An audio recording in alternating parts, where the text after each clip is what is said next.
The stars were quiet that night. Daniel sat inside his small exploration ship, staring out at the endless darkness of space.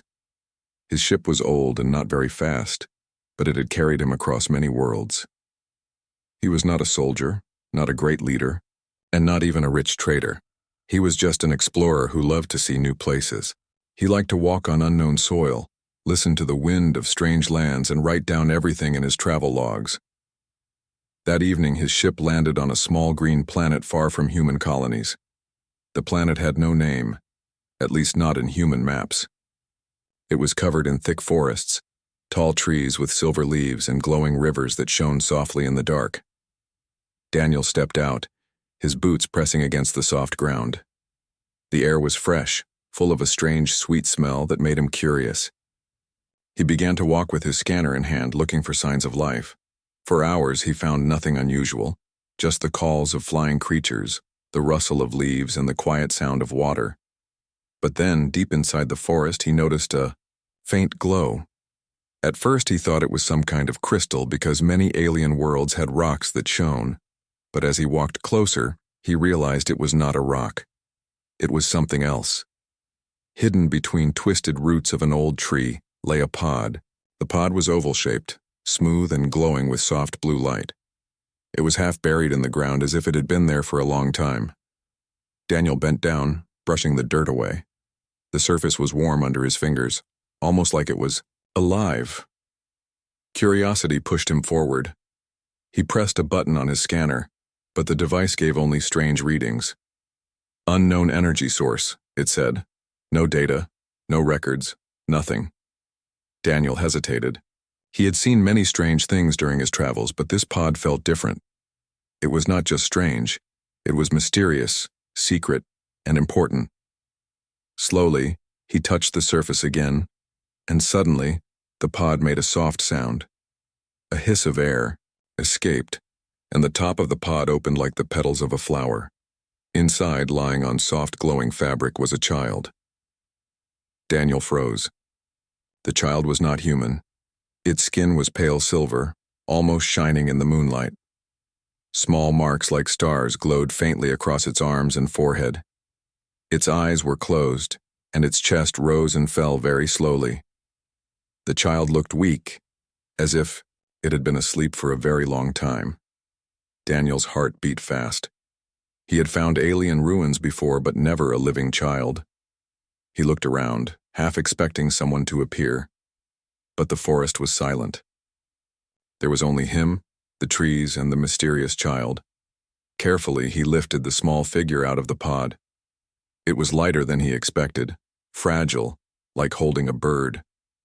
The child made a faint sound, almost like a sigh, and its small hands curled weakly against his jacket.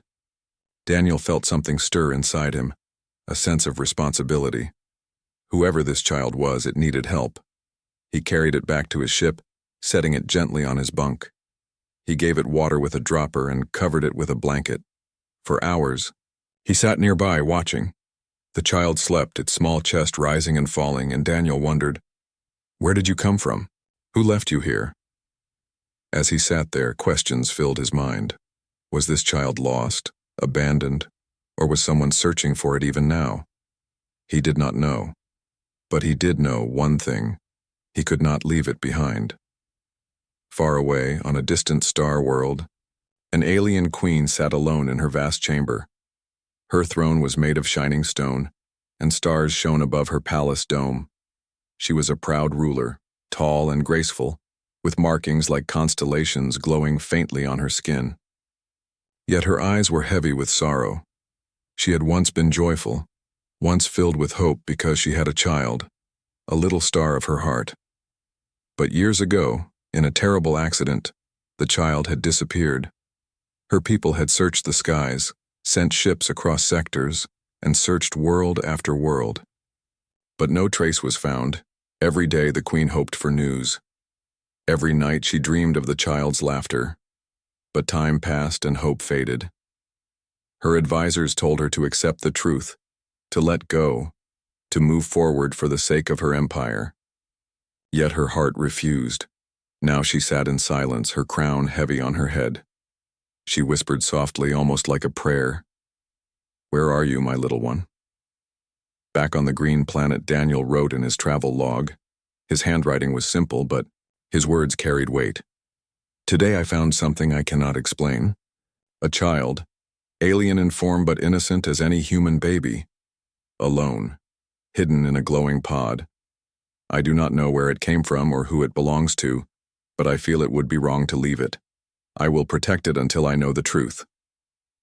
The child stirred, opening its eyes for the first time. They were bright, like two tiny stars. The child looked at Daniel, confused but curious. It made a soft sound, not words, but a small voice that reached his heart. Daniel smiled gently. "Hello there," he said softly. "Don't worry. You're safe now." The child blinked as if trying to understand, then slowly closed its eyes again, resting. Daniel sat beside it, watching over like a silent guardian. Outside, the planet's silver leaves shone in the wind. The glowing rivers flowed calmly, and somewhere in the great darkness of space, fate had begun to move.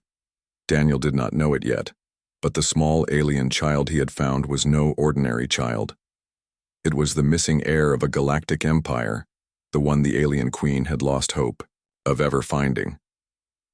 And now, through the courage of one simple human explorer, the first steps of a great story were beginning. Daniel woke up the next morning to the sound of soft humming. At first he thought it was the ship's engines making a new noise, but when he opened his eyes he saw the source. The child was awake. It sat quietly on the bunk, its small hands holding the edge of the blanket. Its bright eyes studied the room with careful wonder. The soft glow of markings on its skin had grown stronger since last night.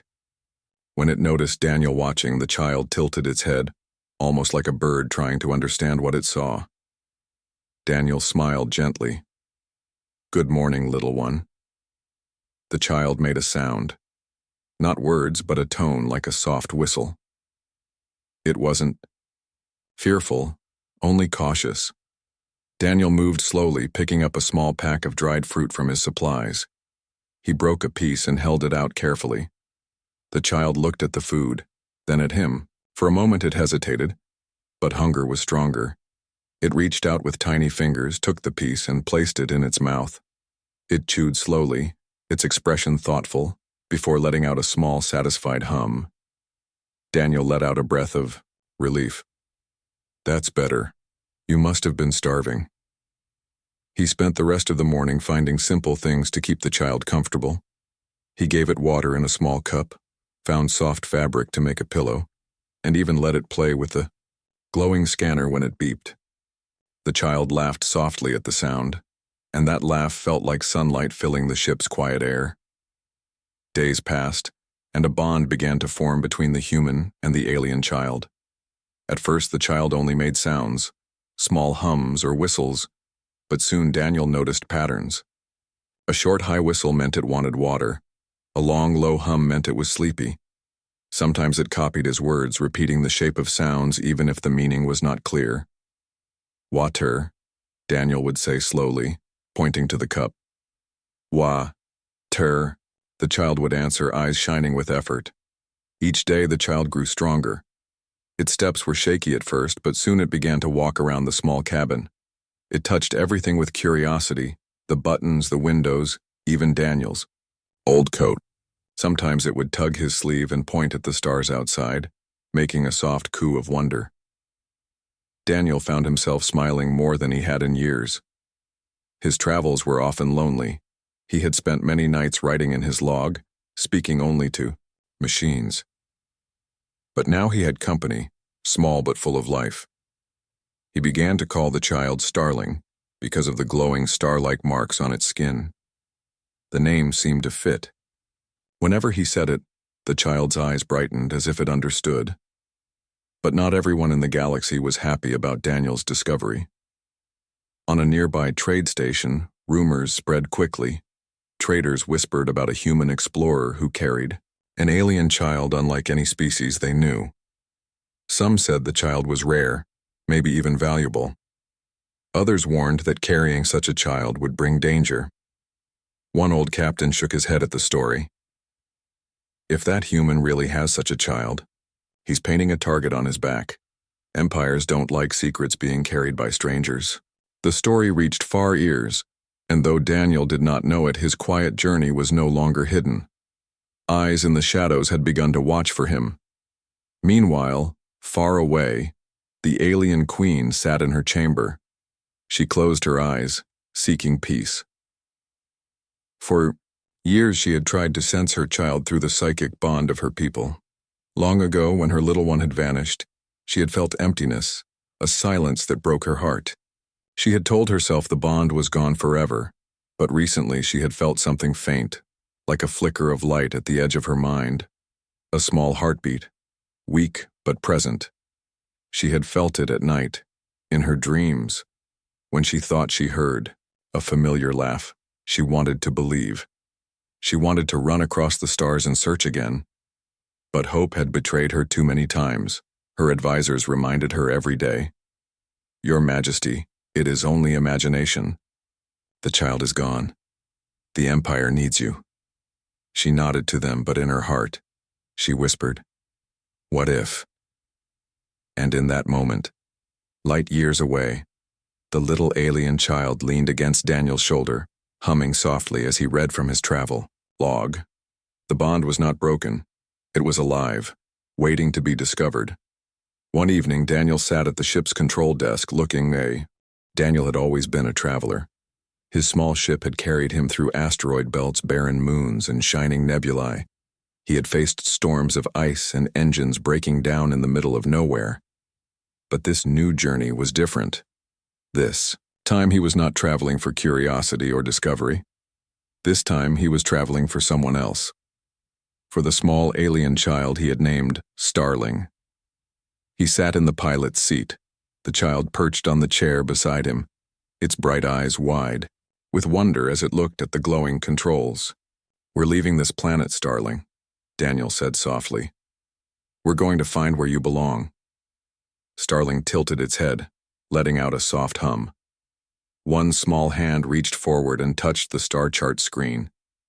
Again, it rested. On the same faraway system as before, Daniel chuckled. "You keep pointing there. Maybe you know something I don't." With a deep breath, he set the course. The ship rose from the green planet, its engines humming as it pierced the sky. Silver leaves shimmered below them, and glowing rivers wound like threads of light until the world became small and distant. Ahead lay the endless black ocean of space filled with countless stars. The first leg of the journey was quiet. Daniel kept the ship steady while Starling sat beside him, fascinated by every sound and light. Sometimes the child would press a random button, making alarms beep or lights flash. Daniel laughed and shook his head. "Not that one, Starling. That button shuts down the engines. We don't want to float in space forever." At night, when the ship drifted between stars, Daniel read old stories from his travel logs. He spoke slowly, letting Starling listen to the sound of words. The child repeated some of them, smiling proudly when Daniel clapped in encouragement. But travel was never easy. After 2 days, the ship's food supplies began to run low. Daniel had packed enough for himself, but now there were 2 mouths to feed. He rationed carefully, giving Starling the better share, even if it meant he ate less. He didn't mind. Seeing the child smile after eating filled him with quiet joy. Still, he knew they needed more supplies. That meant stopping at a station. The nearest one was called Ravelin Outpost, a small hub built inside an asteroid. It was old, crowded, and full of rough traders. Daniel guided his ship into the docking bay, the loud clang of metal echoing as the clamps locked them in place. "Stay close to me," he told Starling as they stepped out. The child held his hand tightly, looking around with wide, cautious eyes. The station was noisy. Merchants shouted about their goods, lights flickered, and the smell of oil and strange spices filled the air. Daniel kept his head down as he bought food, water, and fuel cells, but whispers followed him. "Is that the human with the alien child?" someone muttered. "Looks valuable," another whispered. "Rare species may be royal," Daniel pretended. Not to hear, but he felt the weight of eyes on his back. He hurried through the trade hall, gripping Starling's hand tighter. On their way back, a tall man blocked his path. His clothes were patched with many colors, and his eyes were sharp. "That's a fine companion you've got there," the man said, glancing at Starling. "Care to sell?" Daniel's voice was calm but firm. "The child is not for sale." The man smiled thinly. "Everything has a price." Before Daniel could answer, Starling let out a sharp, high whistle. The sound was strange, almost painful, to hear. Lights around them flickered for a moment, and the man stepped back, startled. Daniel didn't wait. He pulled Starling close and walked quickly back to the ship. Inside, he sealed the doors and let out a breath. "Good job, Starling. You scared him off." He smiled, though inside he worried. The child had done something unusual, something more than just a noise. The journey continued. They passed through empty stretches of space where no stars shone, and through crowded trade routes filled with glowing ships. Sometimes Daniel sang old Earth songs softly to keep the child calm. Sometimes Starling pointed at stars, humming as if guiding him. One night, while Daniel was checking the ship's engines, Starling sat quietly at the control desk. Its small fingers tapped the screen, and suddenly a hidden star map appeared, an old chart Daniel had forgotten existed. The child looked at him with bright eyes, as if saying, "See? This way." Daniel stared in surprise. "How did you—" He shook his head, half laughing. "You're full of surprises, Starling." It was becoming clear. The child was not ordinary. It knew things, or felt them, in ways Daniel could not explain. It was guiding him, perhaps without even understanding. How far across the galaxy the alien queen stirred from her sleep. That night the bond was stronger than before. She felt warmth in her chest, like a thread pulling gently at her heart.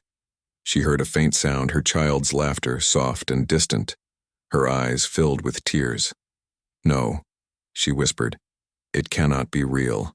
She wanted to believe, but fear held her back. Hope was dangerous. Hope had broken her once before. If she let it return and it was false, she feared it would destroy her. Still, she placed her hand on her chest, whispering softly, "Little star, if you live, may the cosmos guide you back to me." Back on the ship, Daniel faced another problem. Fuel was running low. The nearest station was still days away, and the ship's old engines were tired. He calculated and recalculated, frowning at the numbers. "We might be stuck out here, Starling," he muttered. The child walked over, placing its small hand on his arm. It hummed softly, a sound almost like comfort. Then it pointed at the screen again, at a nearby system not marked on human maps. "You think there's something there?" Daniel asked. The child nodded. With nothing to lose, Daniel changed course. Hours later, they found a small planet with shining lakes of energy crystal, rare fuel that could power ships. Daniel gathered what he could, smiling in relief. "You saved us again," he said, ruffling Starling's hair gently. "Maybe I should let you fly this ship." The child laughed, the sound filling the cabin with joy. As the days turned into weeks, Daniel's bond with Starling grew deeper. They shared meals, stories, and quiet moments watching the stars drift by. Sometimes, when Daniel felt tired, the child would hum a melody that eased his heart, like a lullaby. He no longer thought of Starling as just a responsibility. He thought of the child as family. But danger was never far. Shadows in the galaxy were searching, following whispers and maps. And far away, a queen held onto fragile hope, not yet knowing that the one she longed for was traveling through the stars in the care of a human. The journey had only begun. And though the path was hard, Daniel was ready. He would not stop until he found where Starling belonged. The great palace of the alien queen rose high above her capital world, a tower of silver stone shining under the light of 3 suns. To the people of her empire, it was a place of strength and order. To the queen herself, it had become a place of loneliness. She sat on her throne, her long robes flowing around her like rivers of starlight. Her crown, shaped with glowing gems, rested heavy on her head. Her eyes looked calm to others, but inside her heart carried endless weight. Every day, her advisors and ministers came to speak about trade routes, border disputes, or new colonies. They bowed and offered reports. She listened, gave her orders, and spoke with the wisdom of a leader. But in her mind, another thought always whispered, "Where is my child?" Years had passed since the terrible day of loss. The Empire had searched many systems, using ships and scouts, but no trace was found. At first, the Queen had ordered every resource to be used, every ship to look, but as time went on, the searches grew smaller. Advisors told her to move on, that the child was gone. Still, she could not forget.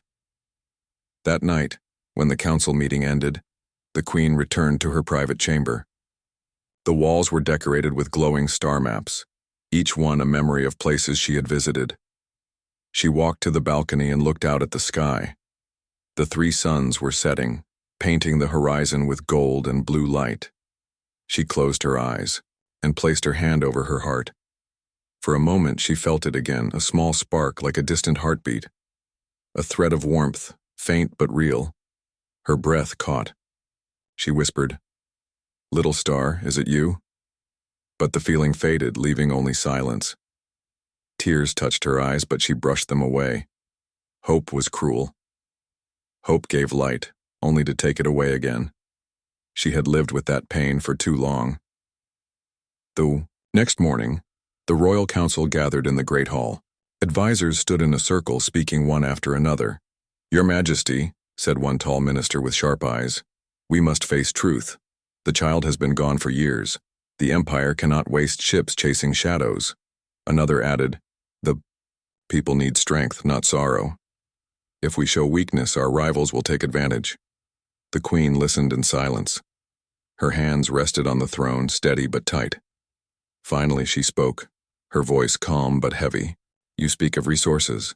You speak of politics, but you do not speak of a mother's heart." The hall grew quiet. She rose from her throne, her robe shining. "You tell me to forget, but I cannot. Even now, I feel my child's presence in dreams.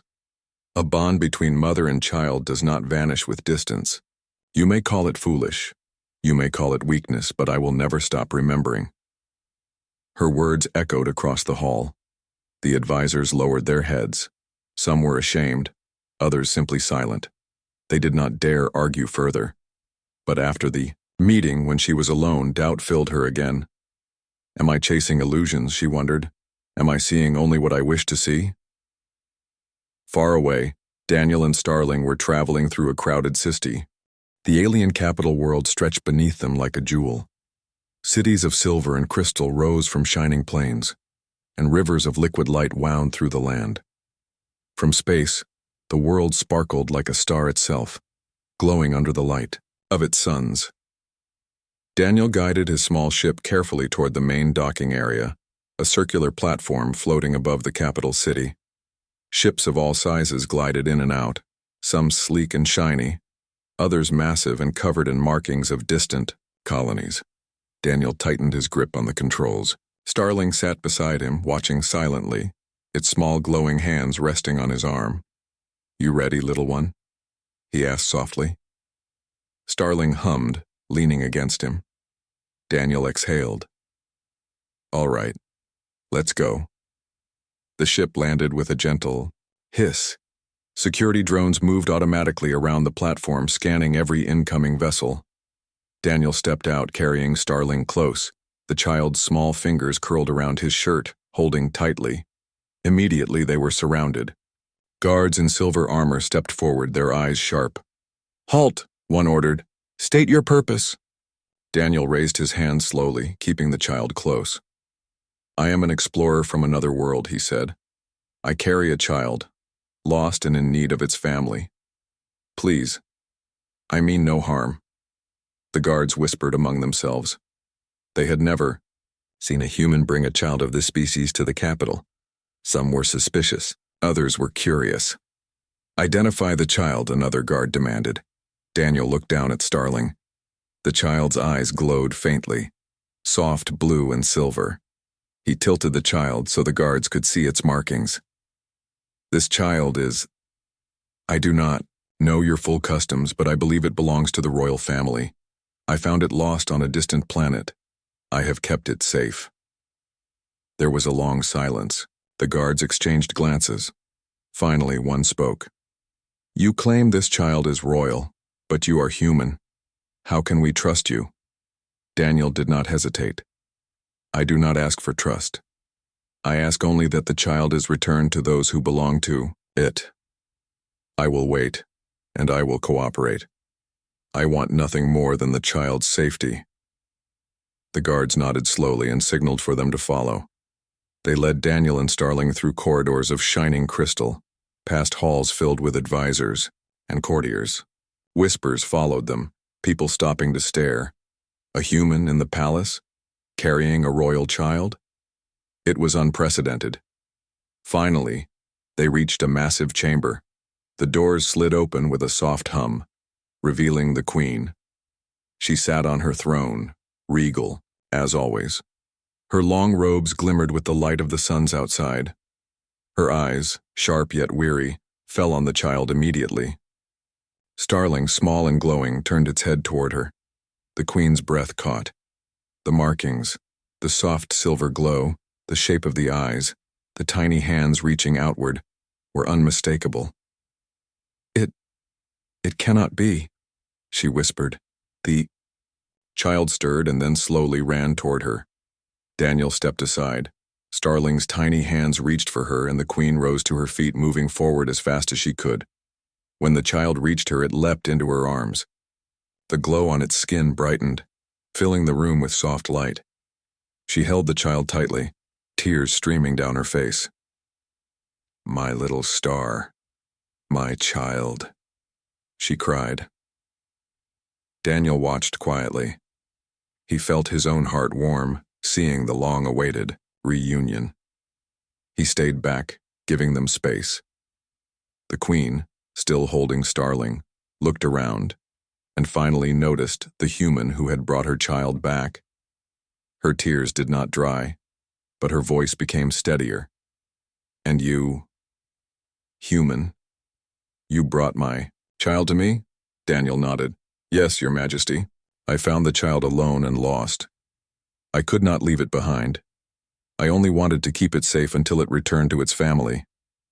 For a moment, the queen said nothing. She looked at him, studying his calm face, his honesty, his courage. Then softly, she spoke. "You risked everything.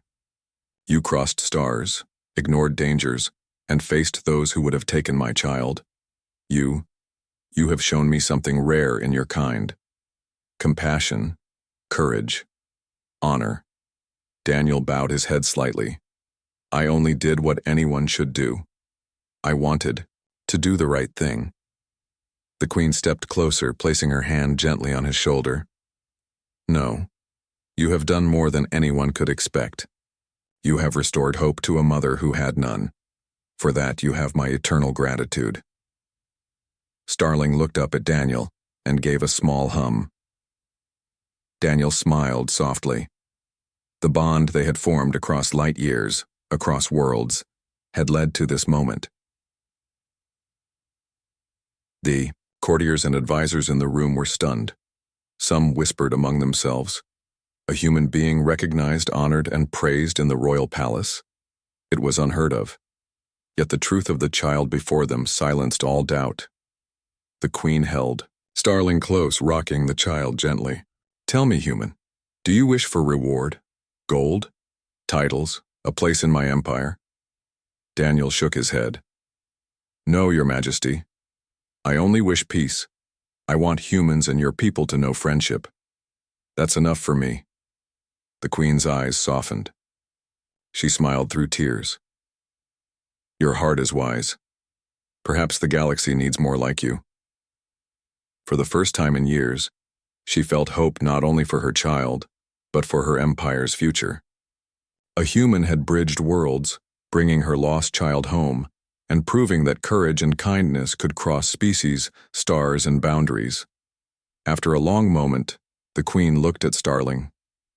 "And you, little one," she said, "see how far you have traveled? You have survived and you have returned to me. You are strong, braver than even I imagined. The child reached out to Daniel, a soft hum escaping as if to say goodbye. Daniel knelt and held the small hands for a moment. Go to her, Starling. You're home now. Starling turned, smiling, and ran into the Queen's embrace once again. After the reunion, Daniel was invited to stay in the palace briefly. He walked through the halls, noticing the advanced technology, the beauty, and the order of the empire. Yet he never lost humility. He did not boast. He only hoped that the story of his journey would inspire understanding between their peoples. The Queen called a meeting with her advisors. This human has done what we could not do. He has brought my child safely home. He asks for nothing but peace. Let his wish be honored. The council members bowed, some reluctantly, but all understanding the truth of her words. A human had done what seemed impossible. Daniel smiled quietly. Starling hummed, glowing softly at his side as if thanking him. The Queen watched them both. Your courage has reminded me. Hope is never truly lost. When one dares to act with a good heart, miracles can happen.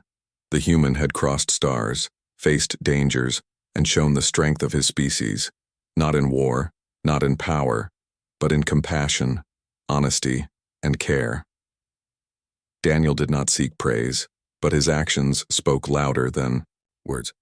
In the grand palace in front of the entire empire, humanity's spirit had been recognized, and Starling, the lost child of the Queen, glowed with happiness, safe at last in the arms of the one who had loved it first. The palace was quiet, that morning filled with soft light streaming through crystal windows. Daniel stood in the grand hall looking around. Everything was magnificent. Tall pillars of silver, floors that reflected the light of 3 suns, and walls adorned with glowing star maps. Yet none of it mattered as much as the small hand holding his. Starling, safe and happy, stayed close to him.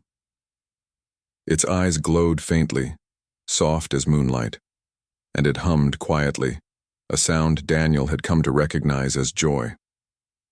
The alien Queen entered the hall, moving with grace and dignity. She approached Daniel slowly, a warm smile on her face, and Starling ran to her. The Queen lifted the child into her arms, holding it close. For a moment, the world felt still. My child is home, she whispered softly, rocking Starling gently. Then her gaze turned to Daniel. And you, human, you brought her here. You have my eternal gratitude. Daniel shook his head. Your Majesty, I did only what any person should do. I could not leave her alone, lost in the stars. The Queen studied him closely, as if trying to see inside his heart. She had seen leaders, warriors, and scholars, but none had shown the courage and kindness that this human possessed. She realized something profound. Humanity's greatest strength was not in power or technology, but in compassion. Your heart, she said slowly, is wise beyond measure. You crossed galaxies, faced dangers, and risked your life, all for the sake of one small child. That is a gift that cannot be measured in gold or jewels. Daniel smiled humbly. I don't need gold or titles, Your Majesty. I only hope that humans and your people can be friends, that we can trust one another. That's enough for me. The Queen nodded. Then let it be so. Let the human who brought my child home be remembered, not for wealth or power, but for his courage and kindness. Let his actions inspire others, across worlds, to act with honor. She called her advisors to attention. Prepare a message for the empire. Speak of the human who restored hope. Speak of compassion and courage. Let it be known that when hope was lost, a human brought it back. The advisors bowed deeply. They were amazed, not only by the return of the Queen's child, but by the wisdom of the human who had done it. Some whispered among themselves that perhaps the human species, so small compared to their empire, carried something unique, something the stars themselves had gifted to the universe: courage, empathy, and honor. Daniel spent the next few days with the Queen and Starling. He taught the child simple games he had learned on Earth, rolling small orbs, stacking blocks, and tracing patterns on the crystal floor. Starling laughed more than ever, glowing brighter each day, its energy returning fully in the safety of its mother's palace. The queen watched them quiet,